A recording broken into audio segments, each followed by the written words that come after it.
तो आपको सदियां लग जाएंगी ज्योतिष सीखते सीखते। और ये बात हम लोग बचपन से, मतलब ज्योतिष का जब हमारा बचपन था, जब सीखना शुरू हुए थे, तब से ये देख रहे हैं कि ये एक जन्म की विद्या नहीं है। जब लोग ज्योतिष सीखना शुरू करते हैं तो 6 महीने 1 साल के बाद वो कहते हैं हमें सारा ज्योतिष आ गया। 2 साल बाद वो कहते हैं चले यार अब थोड़ा देखना शुरू करते हैं, सीखना शुरू करते हैं। जब वो 3 साल ज्योतिष सीख जाते हैं तो उनको पता लगता है कि उन्हें कुछ नहीं आता।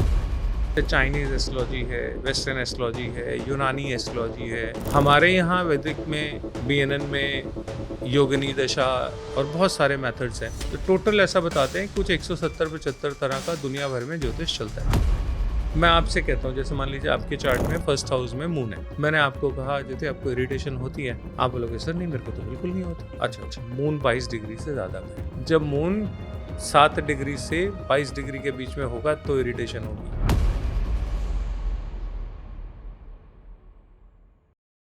नमस्कार एस्ट्रो लर्नर्स। आज हम बात करेंगे हमारे राजीव जी, जो हमारे स्पेशल गेस्ट हैं, उनसे। अब बात किस टॉपिक पे होनी है वो बहुत मैटर करता है कि आज हमने टॉपिक चुना है आप लोगों की सबसे ज़्यादा क्वेरीज के ऊपर ही।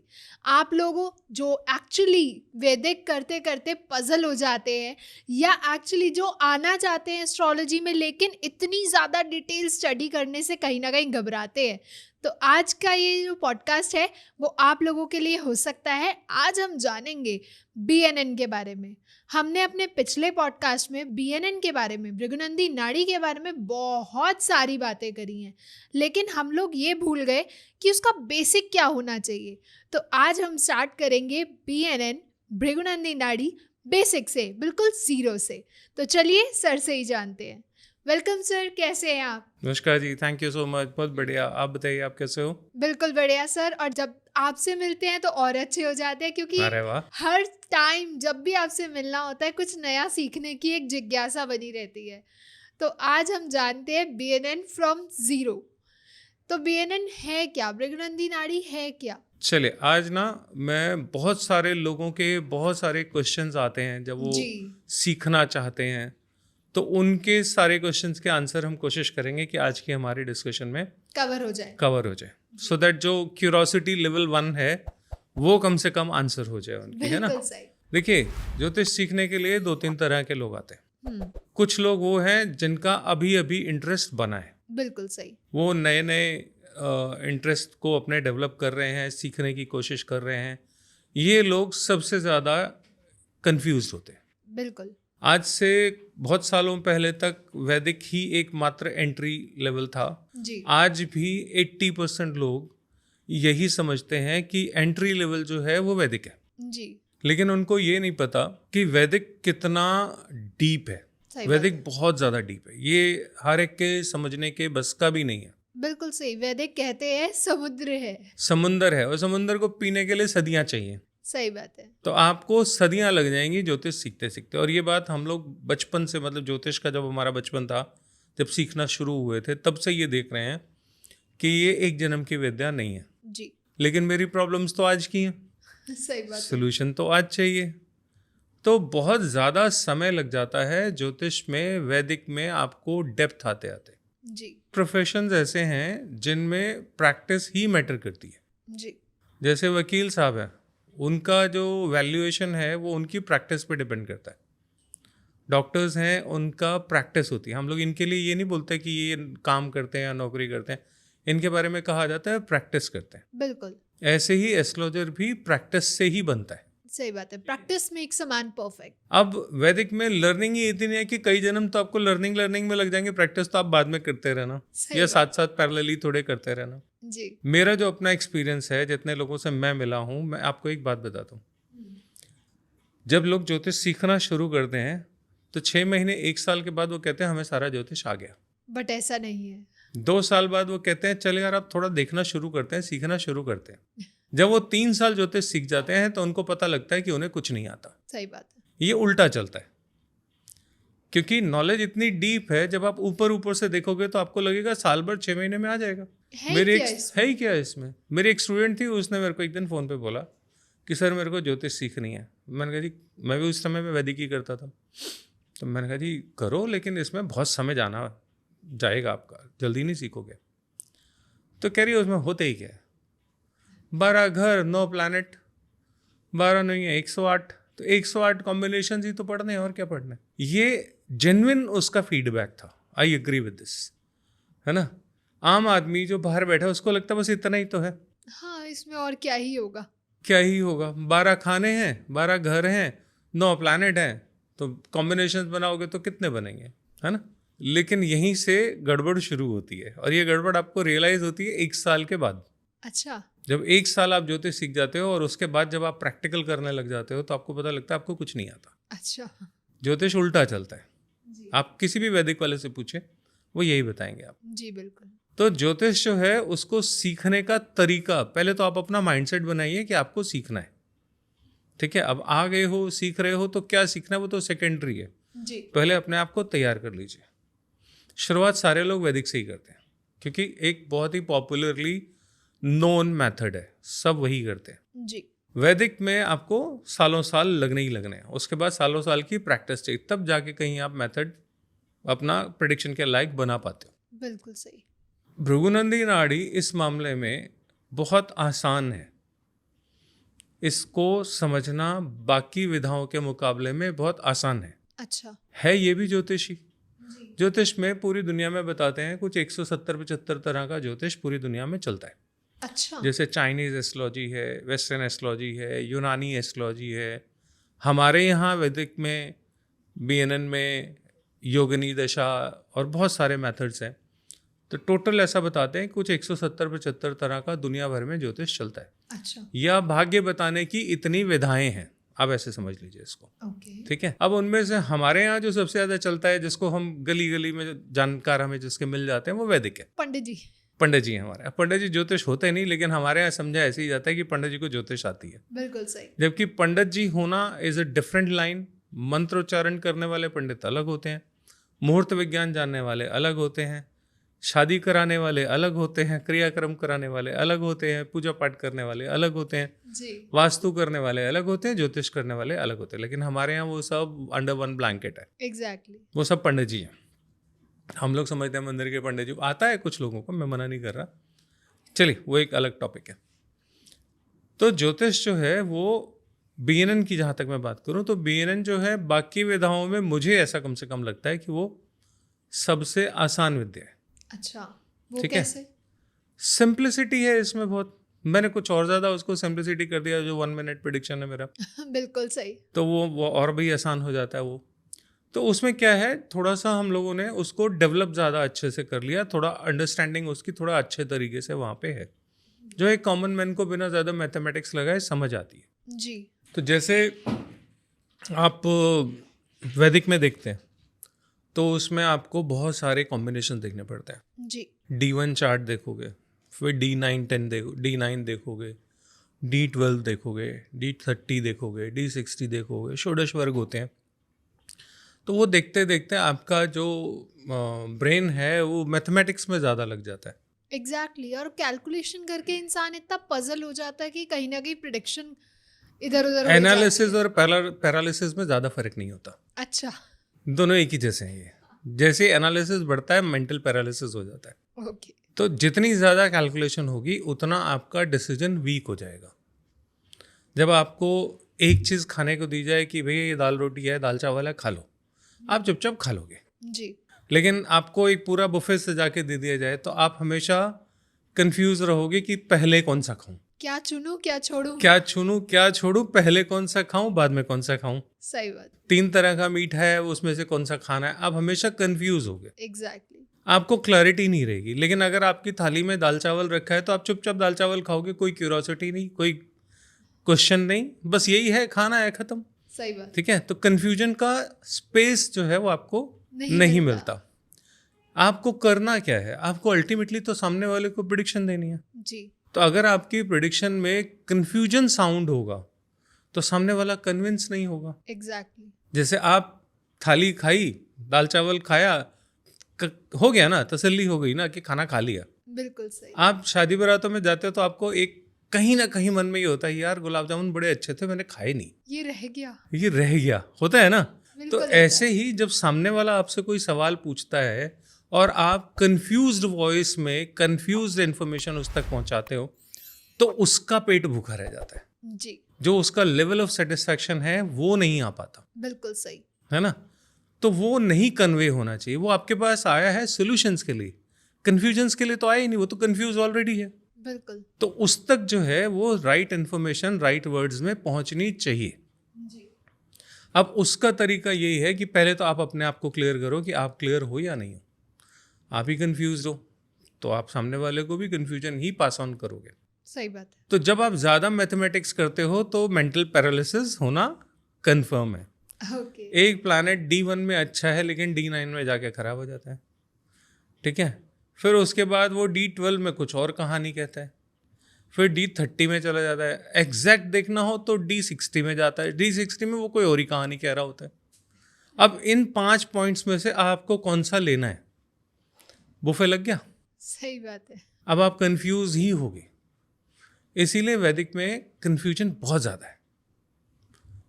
इसी वजह से बहुत सारे लोग, मैंने जितने देखे हैं कम से कम, जो वैदिक से बहुत अच्छी प्रिडिक्शंस करते हैं, नो डाउट, लेकिन वो इंट्यूटिव पावर यूज़ करते हैं। वो मैथमेटिक्स से कैलकुलेशन से नहीं करते। जी मैथमेटिक्स देखते हैं, कैलकुलेशंस देखते हैं, लेकिन वो अपनी इंट्यूटिव पावर यूज़ करते हैं। इंट्यूटिव पावर आती है मेडिटेशन से। एग्जैक्टली तो वो लोग साधक हैं। सही मायने में तो उनको पत्री की ज़रूरत ही नहीं। जो अच्छे साधक हैं उनको पत्री नहीं चाहिए आपको प्रेडिक्शन करने के लिए। वो बिना पत्री के भी आपके बारे में जो बोल देंगे वो सच हो जाएगा। बिल्कुल सही। तो वो देखना पड़ता है कि किसके लिए वैदिक है, किसके लिए नहीं। आई एम नॉट सेइंग कि वैदिक कम है या ज़्यादा है। आपको देखना है आपको सूट क्या करता है। Exactly Vedic is a mother of all. VNN भी कहीं ना कहीं वहीं से निकली है, क्योंकि सब चार्ट्स में घर 12 प्लैनेट 9 ही है। कोई और मेथड या कोई और टूल आपके पास नहीं है। बेसिक टूल तो यही रहने वाला है। जी तो पहली बात तो ये समझ लीजिए कि ये भी वही वैदिक के हिसाब से ही, या वैदिक का ही एक डिफरेंट वर्जन है जो ज़्यादा आसान है। सिंपलर वर्जन हम कह सकते हैं। बहुत सिंपल वर्जन है। इसमें हम ज़्यादा कुछ ना देख के हम एक ही प्लैनेट्स के एक ही रूप से, एक ही हाउस से कई सारी प्रेडिक्शन निकाल सकते हैं। जैसे आज चलिए हम बात करेंगे, आज हम मून की बात करेंगे। बिल्कुल ठीक है, जैसे मून इन फर्स्ट हाउस है। ओके अब आप मून इन फर्स्ट हाउस देख के कोई प्रेडिक्शन कर सकता है कोई? वो कहेगा जी नहीं, ये भी देखना पड़ेगा, वो भी देखना पड़ेगा, ऐसा भी देखना पड़ेगा, वैसा भी देखना पड़ेगा, ये भी हो सकता है, वो भी हो सकता है, किसके नक्षत्र में बैठा है, कितनी डिग्री पे बैठा है, कौन सी राशि में बैठा है, सब देखोगे ना आप। सही बात। मैं कुछ नहीं देखना, मेरे को कुछ नहीं देखना। अच्छा मैं ऐसे ही प्रेडिक्शन आपको दे देता हूँ। जैसे मून अगर पहले घर में है तो उस आदमी को अपनी तारीफ भी ज़्यादा अच्छी नहीं लगेगी। अच्छा आप उसकी एक बार तारीफ करो, राजीव जी आप बहुत अच्छे हो, ठीक है जी थैंक यू। दूसरी बार बोलो आप जैसा कोई देखा ही नहीं, अच्छा ठीक है जी थैंक यू। अब आपने तीसरा वर्ड बोला, बोले यार अपना काम बताना क्या है। अरे बस कर। बस कर यार। आपने कोई सुना है ऐसा आदमी जिसको अपनी तारीफ ना पसंद हो? लेकिन मून फर्स्ट हाउस वालों को अपनी तारीफ नहीं पसंद होती। ओके ठीक है, इनकी मम्मी थोड़ा सा झांसी की रानी टाइप होती हैं, अच्छा क्योंकि मंगल के घर में बैठी हैं, पहला घर मंगल का है, तो उनमें अग्रेशन फायर एनर्जी तो होनी ही होनी है। तो मम्मी थोड़ा सा झांसी की रानी टाइप होंगी, कमांडिंग पोजीशन वाली होंगी, डांटने डूटने वाली होंगी, है ना। और डांटने वाले का क्या होता है, वो बोलता है एक बार तुमको बोला जो करो सो करो, इधर उधर के सवाल मत पूछो, बेकार की बातें मत करो। तो इसका मतलब क्या है, उसमें लेवल ऑफ इरिटेशन होता है। ठीक है, तो अगर आपका मून फर्स्ट हाउस में बैठा है तो ये गुण आपके अंदर होंगे। अच्छा मजे की बात है, उसको सुनने लोग बैठ जाते हैं। जितने भी मून एंड फर्स्ट हाउस वाले लोग हैं, इनको सुनने में रस आता है, आनंद आता है। इनको सुनना अपने आप में ब्लेसिंग्स होती हैं। भगवान कृष्ण का चंद्रमा फर्स्ट हाउस में था। अच्छा उन्होंने जो बताया दुनिया आज तक सुन रही है। भगवत गीता के जो 18 अध्याय उन्होंने बोले, वो बोलने की पराकाष्ठा है, इससे अच्छा नहीं बोला जा सकता। सही बात। भगवान कृष्ण ने सारी सृष्टि का ज्ञान उन 18 अध्यायों में दे दिया। सही बात। आज तक हम उसको सुनते हैं, हर बार नया लगता है, हर बार अच्छा लगता है। सही बात। हर बार आपको उसमें से कुछ नया जानने सीखने को मिलेगा। और सुनना हो तो भगवान कृष्ण को सुनो, बांसुरी सुननी है तो भगवान कृष्ण की सुनो। सही बात। तो फर्स्ट हाउस मून वाले को दुनिया सुनती है। फर्स्ट हाउस में जिसका भी मून होगा उसके आसपास 4 लोग आके बैठ जाएंगे, अच्छा उसके बातें सुनने के लिए। तो ये कथावाचक बहुत अच्छे हो सकते हैं, कृष्ण जी ने क्या किया था? कथा ही तो करी थी, सही बात। है ना? वो कृष्ण कथा ही तो है, और क्या है? कृष्ण जी का कहा हुआ जो भी है वो कथा ही है। बिल्कुल ठीक है, उनकी कथाएं सुना सुना के कई कथावाचकों के संसार चल रहे हैं, सही बात है ना? तो जिसका फर्स्ट हाउस मून होगा वो ऐसा ही होगा, एक उसकी अच्छा स्पीकर होगा। मैग्नेटिक पर्सनालिटी होगी, चंद्रमा खींच लेता है अपनी तरफ, चंद्रमा का आकर्षण होता है ना? उसमें मैग्नेटिज्म होता है। तो फर्स्ट हाउस मून वाले में मैग्नेटिज्म होगा। हो सकता है वो देखने में बहुत सुंदर ना हो, कृष्ण तो बहुत सुंदर थे, लेकिन हो सकता है वो सुंदर ना हो, लेकिन उसके अंदर वो क्वालिटी होगी सुंदरता की कि लोग उसकी तरफ मैग्नेट होके खिंचे चले आएंगे। जी बिल्कुल। ठीक है, अब इसमें आपने क्या देखा? D9, D10, D12, D30, D60 कुछ नहीं देखा। और जितने लोग इसको देख रहे हैं टैली करके देख लें, मेरी बात मत माने। अगर ये नहीं है तो मुझे बता दें, ये होगा ही होगा। तो ये एक बहुत ही आसान सा मेथड है कि कैसे जो है हम ज्योतिष में प्रिडिक्शन बिना बहुत सारी चीज़ें देखे एक पॉइंट को सिर्फ डिस्कस करके बहुत अच्छे से प्रिडिक्शंस कर सकते हैं। जी बिल्कुल। ठीक है, ये पॉसिबल BNN में है। तो आपका काम कम हो जाता है, रिजल्ट्स आपके पहले से ज़्यादा बेटर हो जाते हैं, सुनने वाले को भी मज़ा आता है, एक्यूरेसी भी आती है, टाइम भी कम लगता है। टाइम भी कम लगता है। मैं तो कहता हूँ कंसल्टेशन में 11वें मिनट में लोगों के पास मेरे से पूछने के लिए कुछ नहीं होता। 30 मिनट का कंसल्टेशन का समय होता है मेरा, 10 मिनट के बाद लोगों के पास सवाल ही नहीं होते, क्योंकि ज़्यादा समय लगता ही नहीं। सही बात। ठीक है, तो ये BNN की क्वालिटी है। अगर आपको समंदर पीना है, आप वैदिक सीखिए, वो रूट्स हैं, वो आपके लिए हेल्पफुल ही होंगी। जी लेकिन जब आप BNN सीख लोगे तो वो हेल्पफुल नहीं रहेंगी, उल्टा हो जाएगा, क्योंकि वहाँ पे कन्फ्यूजन है। बहुत से टीचर्स ऐसे हैं जो शुरुआत करते हैं BNN से, लेकिन वो धीरे से स्लिप कर जाते हैं नक्षत्रों पे, है ना? वो फिर चलित कुंडली पे शिफ्ट हो जाते हैं कि थोड़ा सा इधर से देख लो, थोड़ा, असल में वो उनका कंफर्ट जोन बन जाता है। एग्जैक्टली। मैंने भी इतने साल वैदिक करी है, तो मेरा भी कंफर्ट जोन वहाँ पे था। ठीक है, तो मुझे लगता था यार ये प्लैनेट रूप बदल रहा है, तो इसका सूत्र जो है वो वैदिक में देखो, क्योंकि मुझे आता ही वही है। जी सही बात। तो बहुत सारे टीचर्स ऐसे हैं जो BNN पढ़ाते पढ़ाते वैदिक में, KP में, नक्षत्रों में, और फिर वो उसको बोलते हैं ये फ्यूजन है। हाँ अब ये भी एक वर्ड है अच्छा, फ्यूजन, आजकल जेनजीज ने दिया है। हाँ तो ये फ्यूजन जो है हमेशा अच्छा नहीं होता। अगर आपको KP सीखनी है आप KP सीखिए, वैदिक सीखनी है आप वैदिक सीखिए, BNN सीखनी है तो BNN की ही सीखिए, BNN के नाम पे KP और वैदिक मत सीखिए, सही बात। KP और वैदिक के नाम पे BNN मत सीखिए। आप जो भी विद्या सीख रहे हो उसको सीखिए। जी प्रिडिक्शन करने के समय में आपको जो नॉलेज है सारी अप्लाई कीजिए, लेकिन पढ़ते पढ़ाते समय तो आपको जो सब्जेक्ट आप पढ़ रहे हो उसी को ध्यान में रखना पड़ेगा ना। बिल्कुल सही। तो वैदिक से मेरे को जो लगता है कि वो BNN बहुत आसान है, उसमें ज़्यादा दिमाग नहीं लगाना पड़ता, जी बहुत सिंपल है, बहुत आसान है, और आप खटखट खटखट प्रिडिक्शन एक्यूरेटली कर सकते हो। तो सर अभी एक्यूरेसी की बात करी है, तो क्या हम BNN में कितना एक्यूरेसी देख सकते हैं? क्या हम दिन, महीने, कोई और पर्टिकुलर प्रेडिक्शन अगर हमें करनी हो तो हम कर सकते हैं? ये बहुत बढ़िया सवाल पूछा आपने, ये भी बहुत से लोगों के डाउट्स हैं, जी उनमें से एक है। बहुत से लोग ऐसे, और वैदिक वाले भी बहुत अच्छे अच्छे एस्ट्रोलॉजर्स हैं जिनसे कभी बात होती है फ़ोन पे या जैसे भी, तो वो कहते हैं कि क्या BNN में इतनी डेप्थ है? जी मैं कहता हूँ हाँ है। अगर आपको एक्यूरेट प्रेडिक्शन निकालनी है तो BNN में भी वही डेप्थ है जो वैदिक में है। अच्छा। तरीका अलग है, डेप्थ पूरी है। ऐसा नहीं है कि आप उसमें साल की प्रेडिक्शन निकाल सकते हो लेकिन महीने की नहीं निकाल सकते। आप सेम डे की प्रेडिक्शन में निकाल सकते हो, आज क्या होने वाला है, कैसे होने वाला है, आप प्रेडिक्ट कर सकते हो। अच्छा। मान लीजिए कोई नौकरी के लिए जा रहा है, इंटरव्यू देने जा रहा है, आज इसका इंटरव्यू अच्छा होगा नहीं होगा, जॉब लगेगी नहीं लगेगी, पॉजिटिव रिजल्ट्स आएंगे नेगेटिव आएंगे, सब आप देख सकते हो। ऐसा नहीं कि आप देख नहीं सकते, लेकिन थोड़ा मेहनत करनी पड़ती है। सही बात। वो आपको करनी ही पड़ेगी। वो आप वैदिक सीखो, ज्योतिष में कोई भी विधा सीखो, मेहनत तो आपको सब में ही करनी पड़ेगी। तो थोड़ी सी मेहनत, लेकिन वैदिक के मुकाबले में मैं कहता हूँ 1/10, और प्रिडिक्शन उससे into 10 आती है। मेथड कोई अच्छा बुरा नहीं है, आपको कौन सा अप्लाई होता है, आपको कौन सा कन्विंस कर पाता है, बस उतनी सी बात है। तो सर जैसे हम नॉर्मल कुंडली देखते हैं तो उसमें राशिज भी बहुत मैटर करती हैं हमारी, तो ऐसे ही बीएनएन में राशि का क्या इम्पोर्टेंस है? बीएनएन में हम जो मेथड अप्लाई करते हैं चार्ट देखने के लिए, वो करते हैं काल पुरुष की कुंडली। ओके। काल पुरुष की कुंडली, काल पुरुष मतलब पहला पुरुष जो किसी काल में पैदा हुआ था, उसकी कुंडली।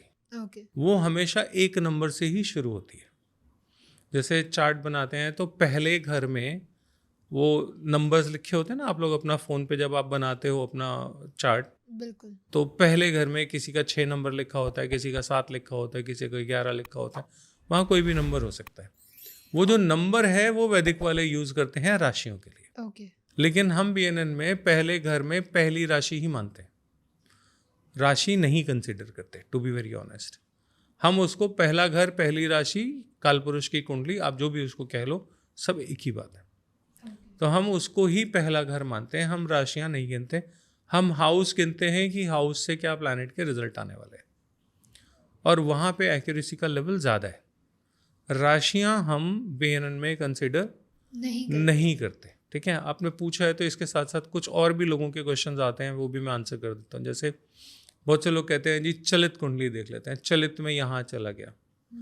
हम चलित भी नहीं देखते। अच्छा।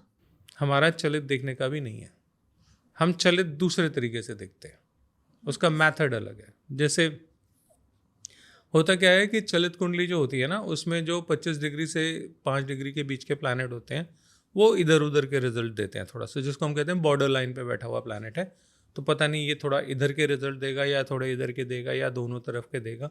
तो वो चलित में क्लैरिटी आ जाती है कि भाई ये इस हाउस के रिजल्ट देने वाला है। ओके। आपको उसको समझने का दूसरा तरीका बहुत आसान है। जैसे अब मैंने आपको बताया कि फर्स्ट हाउस में मून जो होता है उसको इरिटेशन होती है जी। लेकिन आप देखोगे बहुत से लोगों को इरिटेशन नहीं होती। अब जैसे आप किसी की पत्री देख रहे हो, आपको चेक करना है, तो जो लाइव एग्जाम्पल है आपके सामने वो आपका ट्रू रिजल्ट आपको देगा। मैं आपसे कहता हूँ, जैसे मान लीजिए आपके चार्ट में फर्स्ट हाउस में मून है, मैंने आपको कहा अजय आपको इरिटेशन होती है, आप बोलोगे सर नहीं मेरे को तो बिल्कुल नहीं होती। अच्छा, मून 22 डिग्री से ज़्यादा का है। जब मून 7 डिग्री से 22 डिग्री के बीच में होगा तो इरिटेशन होगी। अच्छा। नहीं तो नहीं होगी। तो ये थोड़ा बारीक है जी। अगर आपको बहुत ज़्यादा एक्यूरेट देखना है तो हम बस इतना ही देखते हैं। तो उसके ना मैंने अपने टेस्टर्स बना रखे हैं, ये कहीं लिखा नहीं है, ऐसा नहीं कि भृगुनंदी नाड़ी में ये लिखा हुआ है, कहीं नहीं लिखा, वहाँ तो डिग्री भी नहीं देखते।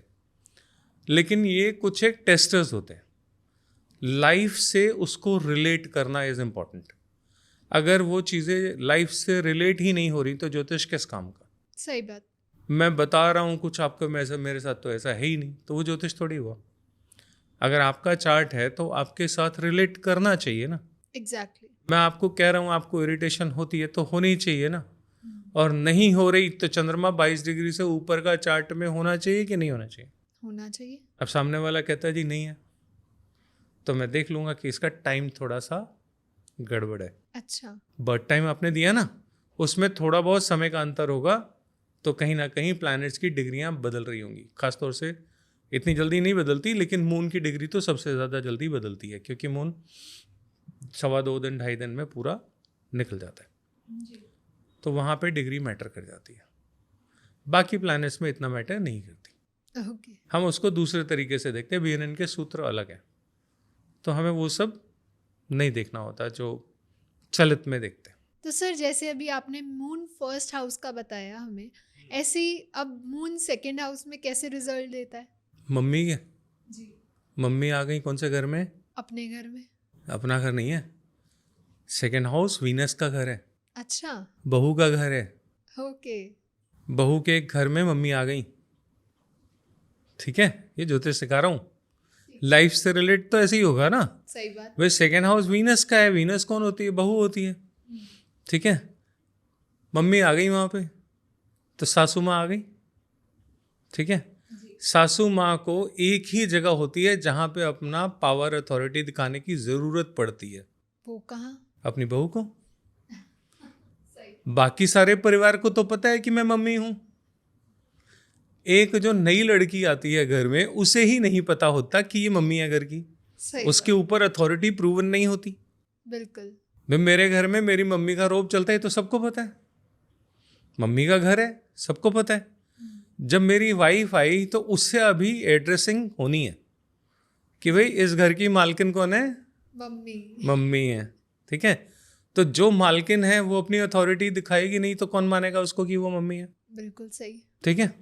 तो सेकेंड हाउस, बहू के घर में मून, मम्मी का आना, सासू माँ का आना, मम्मी मम्मी है दोनों तरफ की, ठीक है।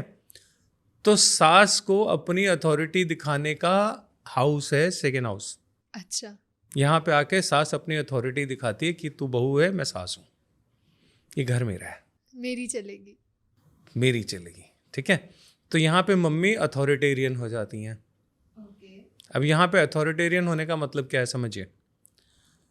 सेकेंड हाउस में टॉरस असेंडेंट में, सेकेंड हाउस की जो राशि होती है वैदिक वाले जानते हैं, सेकेंड हाउस में काल पुरुष की कुंडली में जो राशि आती है वो टॉरस आती है। ओके। टॉरस में मून आ गया, हैबिट उसकी क्या हो गई या उसका फ्लेवर क्या हो गया, मेरी अथॉरिटी चलेगी। तो चंद्रमा टॉरस में उच्च का होता है। ओके। ये वैदिक का सूत्र है। क्यों उच्च का होता है वो मैंने आपको एक्सप्लेन किया। सही बात है। ठीक है। तो इस तरीके से वैदिक में बताते हैं टॉरस में मून उच्च का हो जाता है। अब उच्च का मून करता क्या है वो तो आपको अपनी जिंदगी से रिलेट करना पड़ेगा ना। सही बात। मून उच्च का होगा, सास बहू पे रोब जमाएगी, जमा पाएगी नहीं पाएगी वो अलग है, लेकिन वो एफर्ट तो मारेगी। अच्छा। ठीक है। तो अगर किसी लड़की की पत्री में चंद्रमा उच्च का है तो सास की सुनने के लिए तैयार रहो। ठीक है, ये प्रेडिक्शन हो गई। ये तो एक साइन हो गया कि जिनकी अभी शादी होने वाली है पहली वो अपनी पत्री में देख लें। हाँ, तो इसको देखने में आपको कितनी देर लगने वाली है? 1 मिनट भी नहीं। मून कहाँ बैठा हुआ है? सेकेंड हाउस में। भाई तुम्हारे साथ ये होने वाला है। 1 मिनट भी नहीं लगेगा। हो गया प्रेडिक्शन। ये ईज आपको BNN में मिलती है जी। प्रैक्टिस के बाद आएगा, ये मैं मानता हूँ। लेकिन मेरे पास कुछ बने बनाए ऐसे सैकड़ों सूत्र हैं जो क्लास में मिल जाते हैं आपको रेडीमेड। आपको सिर्फ अप्लाई करना है। आप क्लास से सीख के जाओ, लोगों के चार्ट में अप्लाई करो and you will get appreciation. तो क्या BNN में दशाएं भी इम्पोर्टेंट होती हैं या टाइमलाइन में प्रेडिक्शन करने के लिए आप क्या टेक्निक यूज़ करते हैं? देखिए, दशाओं की जहाँ तक बात है, दशाएं वैदिक सिस्टम का पार्ट है, BNN का पार्ट नहीं है। बिल्कुल। महादशा, अंतरदशा, ये सारी चीज़ें वैदिक में ही देखी जाती हैं, BNN में हम बिल्कुल भी नहीं देखते। अच्छा। उसका रीज़न ये है कि मान लीजिए किसी ग्रह की दशा 16 साल की है, महादशा, तो क्या 16 साल आपके एक जैसे जाते हैं? नहीं। कभी किसी के गए हैं? बिल्कुल भी नहीं। नहीं गए ना। तो फिर दशाएं क्यों देखते हो? फिर तो ईयर देखो ना, इस साल क्या होने वाला है, अगले साल क्या होने वाला है। तो हम ज़्यादा डिपेंड करते हैं ईयर बेस्ड प्रेडिक्शन पे। ओके। कि इस साल आपका क्या हाल होने वाला है, इस साल आपके साथ क्या क्या इवेंट हो सकती हैं, इस साल में आपको क्या क्या प्रॉब्लम्स आ सकती हैं, कौन कौन सा प्लैनेट इस साल में आपको प्रॉब्लम देगा, उसकी क्या रेमेडी है अगर करनी है तो। ओके। ठीक है। हम 16 साल एक कांस्टेंट चीज़ चलने वाली की प्रेडिक्शन हर साल में, हर 3 महीने में नहीं ले सकते। बिल्कुल। वो सिस्टम बिल्कुल डिफरेंट है। हम इसमें ग्रहों का गोचर मेनली वो लेते हैं। ओके। जैसे आज के समय में जुपिटर जो है, आज जब हम रिकॉर्ड कर रहे हैं इस समय में, तो इस समय में जुपिटर कैंसर राशि में ऑलरेडी आ चुका है। ओके। ये यहाँ पे मेरे ख्याल, अगर मुझे डेट ठीक से याद नहीं है, तो 11 नवंबर के आसपास तक जुपिटर अभी कर्क राशि में रहेगा। तो इस समय में कर्क राशि का ट्रायन एक्टिवेट हुआ है। मतलब आपके जीवन में अब जो घटना हो रही है वो आपकी पत्री के 4थे, 8वें और 12वें हाउस से, या कर्क राशि जहाँ बैठी है, कर्क राशि नहीं ले रहा मैं सिर्फ रेफरेंस ले रहा हूँ वहाँ का, कि आपके चार्ट में जहाँ पे कर्क राशि बैठी है इसका मतलब है वहाँ पे आपका ट्रांजिट का जुपिटर आया हुआ है। तो मुझे बेसिकली ट्रांजिट चेक करना है, राशि नहीं चेक करनी। तो ट्रांजिट में आपका जो जुपिटर है वो आपकी पत्री में 4थी राशि में आया हुआ है। ओके। तो जो आपकी पत्री की 4थी, 8वीं, 12वीं राशि है, क्योंकि आपका चार्ट है तो मुझे हाउस नहीं पता, इसलिए मैं आपको रेफरेंस के लिए 4थी राशि से बता रहा हूँ। हम राशि वैसे नहीं देखते। वहाँ पे जुपिटर आया हुआ है। इस साल में आपके साथ जो होगा, या जब तक जुपिटर कर्क में है तब तक आपके साथ जो भी होगा वो 4-8-12 में ही होने वाला है। अच्छा। अगर 4-8-12 में कोई प्रॉब्लमैटिक बैठा है प्लैनेट तो इस साल आपको दिक्कत होने वाली है, और 4-8-12 में कोई प्रॉब्लमैटिक प्लैनेट नहीं है तो आपका साल अच्छा जाने वाला है। तो ईयरली प्रेडिक्शन तो आप बड़े आराम से इसी से निकाल सकते हो। ओके। आपको बहुत ज़्यादा किसी की भी दशा चलती हो, इससे कोई फर्क नहीं पड़ता। सही बात। जुपिटर का ट्रांजिट, हम उसको बोलते हैं अपनी क्लास में टिक टिक जुपिटर। ट्रांजिट जो है ना, ट्रांजिट मतलब घड़ी की सुई है ना, वो चल रही है टिक टिक टिक टिक, तो उसको हम बोलते सही हैं बात। ट्रांजिट जुपिटर ना बोल के हम लोग उसको बोलते हैं टिक टिक जुपिटर। ओके। तो टिक टिक जुपिटर जहाँ जाएगा आपके उस समय काल को वो एक्टिवेट कर देता है। ओके। जैसे अभी कुछ दिनों पहले तक वो जेमिनाई में चल रहा था, अभी अभी कैंसर में आया है, ठीक है। तो जब तक जेमिनाई में था तो आपका 3रा, 7वां और 11वां राशि आपके चार्ट में जहाँ जहाँ लिखी है वो हाउस आपका एक्टिवेट था। ओके। आप जो ऑडियंस देख रही है वो देख लीजिए, आपकी पत्री में जहाँ पे 3 नंबर, 7 नंबर और 11 नंबर लिखा है, वहाँ पे जो प्लैनेट्स बैठे हैं या वो जो हाउसेस हैं, उन हाउसेस के रिजल्ट आपको इस साल में मिलेंगे। मान लीजिए 3, 7, 11 में आपका राहु या केतु बैठा है, इस साल आपके कामों में राहु और केतु की इन्वॉल्वमेंट पूरी होगी, और ये काम बिगाड़ने वाले हैं जी, बनाने वाले प्लैनेट नहीं है। Shadow planets. Shadow planets. तो ये अगर 3, 7, 11 में आपके राहु या केतु बैठे हैं तो इस साल आपके काम अटकेंगे। तो इस साल के लिए आपको अगर कोई रेमेडी करनी है तो राहु और केतु की करनी है, प्रॉब्लम सॉल्व हो गई। सही बात। इतने से को देखने में भी आपको आधा मिनट ही लगने वाला है। सही बात। D9, D10, D60 देखते जाओगे, एनालिसिस, पैरालिसिस सब वो साथ साथ चलता जाएगा, उधर नहीं जाना। सिंपल। तो BNN जो है वो बहुत आसान है, वैदिक जो है वो बहुत मुश्किल है, वो हर एक के बस का नहीं है वैदिक को समझना। और उसको समझने में आप जितना ज़्यादा समझते जाओगे आपको पता लगेगा यार इसका तो सूत्र कुछ और भी है। आप उतना कंफ्यूज होते जाओगे, जितना अंदर डूबते जाओगे उतना प्रेशर बढ़ता जाएगा, उतनी नई चीजें पता चलेंगी। अरे अभी तक तो मैंने ये सोचा था, अब ये भी आ गया। इसीलिए ज्योतिष में जो लोग वैदिक सीखते हैं उनको पहले साल लगता है सारा ज्योतिष आ गया, दूसरे साल उनको लगता है सीखना शुरू करना पड़ेगा, तीसरे साल जब वो सीख जाते हैं 3 साल तो उसके बाद उनको रियलाइज होता है कि आज तक उन्हें कुछ नहीं आता। सही बात है। ये दुनिया में किसी और पढ़ाई में नहीं होता, सिर्फ ज्योतिष में होता है। हर एक में आप पढ़ पढ़ के ग्रेजुएशन की तरफ जाते हो, यहाँ ग्रेजुएशन पढ़ते हो और 0 की तरफ जाते हो। बिल्कुल सही। क्योंकि ये डीप इनसाइड है, तो आप ऊपर की लेयर से नीचे की अंदर की लेयर तक जा रहे हो, तो आपको डीप जाना है, तो डीप जाने में तो समय लगता है। बिल्कुल सही। वो तो जब अंदर उतरोगे तब पता लगता है ना कितना गहरा है। तो वैदिक बहुत गहरा है। एग्जैक्टली जैसे हम कहते हैं समुद्र नापना है तो जाके एक बार डुबकी मार के देखो। हाँ, पता लग जाएगा वैदिक कैसे सीखी जाती है। सही बात।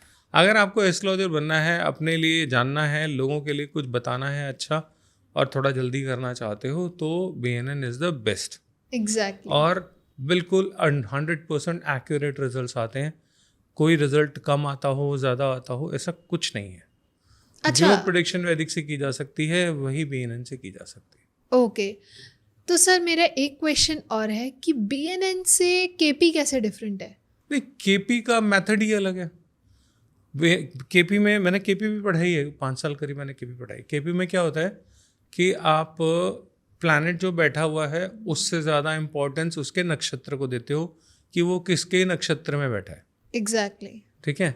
और जब नक्षत्र देख लेते हो तो फिर आपको पता लगता है जी प्लैनेट बैठा तो एक के नक्षत्र में है लेकिन काम दूसरे के करेगा, तो वो चीज़ बन जाती है उपनक्षत्र जाके।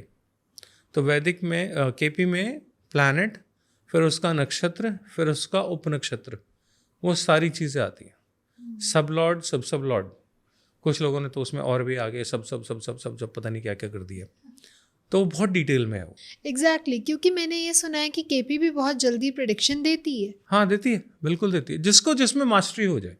लेकिन KP में फिर भी आपको बहुत सारी चीज़ें देखनी पड़ेगी, वो एक हाउस से रिजल्ट नहीं देता।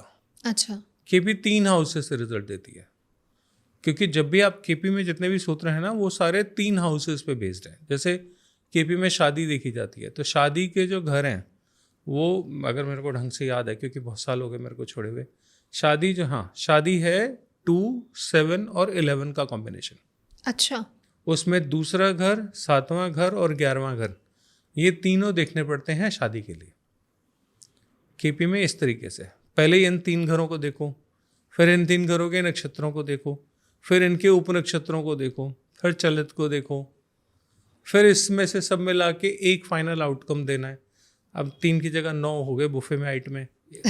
कौन सी खाओगे, कौन सी नहीं खाओगे, वो आपके हाथ में है। तो बिल्कुल सही। वो इतना आसान नहीं है।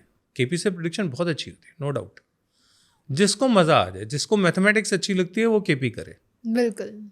जिसको कहानियाँ अच्छी लगती हैं वो बीएनएन करे। बीएनएन कौन करता है, केपी कौन करता है, उसके भी आपकी पत्री में ही कॉम्बिनेशंस होते हैं। अच्छा, ऐसा नहीं है कि मैं केपी करने लग जाऊं तो मुझे अच्छा लगने लग जाएगा।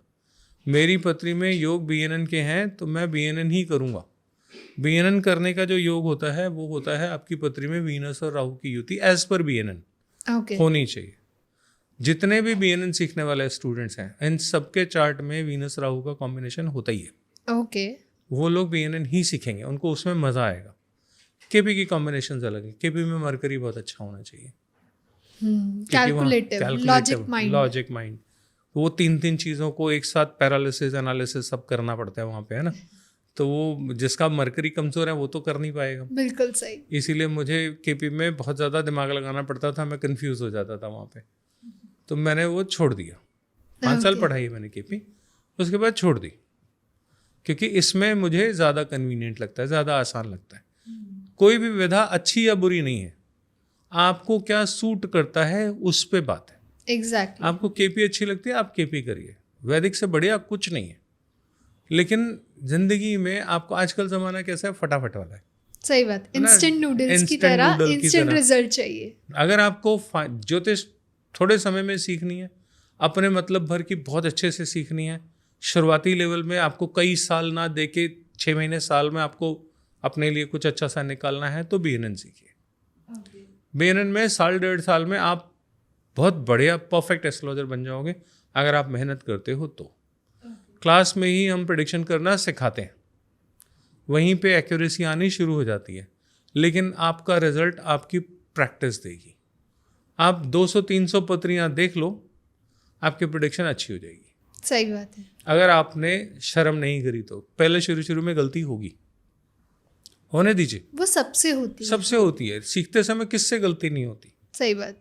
इसीलिए हमेशा जो जॉब्स होती हैं जहाँ पे गलती अफोर्डेबल नहीं होती, वहाँ पे हम बोलते हैं किसी सीनियर के साथ करो। जैसे सर्जरी करते हैं डॉक्टर्स, तो वो सीनियर के साथ करते, खड़े होके देखो कैसे हो रही है। पहले दिन आप पेट नहीं काटते किसी सही बात है ना।